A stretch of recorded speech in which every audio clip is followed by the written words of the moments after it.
अनोखी आवाज में आप सभी दर्शकों का बहुत बहुत स्वागत है। मैं हूं आपके साथ पूर्वी राय। सीएम मोहन यादव मध्य प्रदेश के धार जिले के प्रसिद्ध धार्मिक स्थल अमझीरा पहुंचे थे, जहां पर आयोजित कार्यक्रम में सीएम मोहन यादव ने ऐलान किया है कि अब 10 से अधिक गायों का पालन करने वाले किसानों व पशुपालकों को सरकार बड़ा अनुदान देगी। कहा कि जैसे अन्य फसलों पर बोनस दिया जाता है, वैसे किसानों को गाय के दूध पर भी बोनस दिया जाएगा। मध्य प्रदेश में दूध और दही की नदी बहेगी। सीएम मोहन यादव ने कहा कि नगर निगम और नगर पालिकाएं पुराने जमाने में कोई आवारा गाय मिल जाए तो खीरक में बंद कर देते थे। यह गौ माता के साथ अन्याय है और ये इनको सजा देने जैसा है। हमने तय किया है कि यह खीरक बंद कराएंगे, उनकी जगह पर हम गौशाला खोलेंगे। सरकार उनको पैसा देगी। सरकार केवल गौशाला नहीं चलाएगी, बल्कि गौशाला में बुजुर्ग और अपाहिज एवं निराश्रित गायों का सरकार सारा खर्च उठाएगी। आगे कहा कि यदि घर घर गोपाल बनाना है तो घर घर गाय पालनी होगी, लेकिन इसीलिए 10 से अधिक गायों को पालने पर सरकार गौपालक को इसके लिए अनुदान देगी। इस देश में दूध दही की नदियां बहती आई हैं।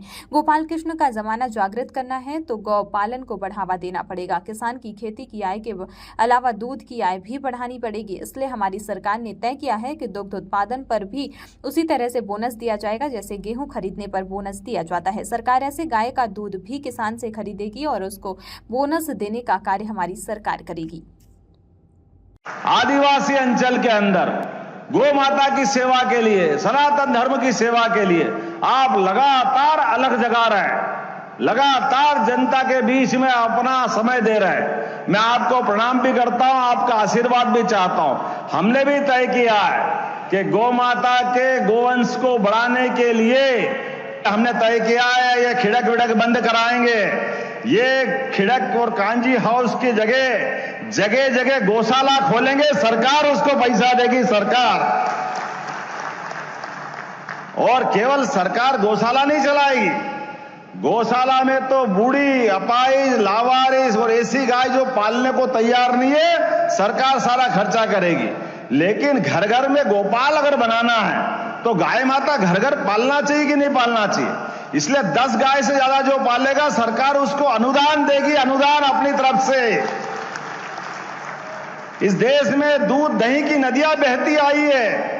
गोपाल कृष्ण का जमाना जागृत करना है तो गौपालन को, पशुपालन को बढ़ावा देना पड़ेगा। किसान की खेती की आय के अलावा दूध की आय भी बढ़ाना पड़ेगी। इसलिए हमारी सरकार ने तय किया है कि दूध उत्पादन पर, जैसे गेहूं पर, अन्य फसल पर खरीदने में बोनस देते हैं, ऐसे गाय का दूध भी किसान से खरीदेंगे और उसको बोनस देने का काम हमारी सरकार के माध्यम से किया जाएगा। इस खबर में फिलहाल इतना ही। अन्य खबरों के लिए देखते रहिए अनोखी आवाज।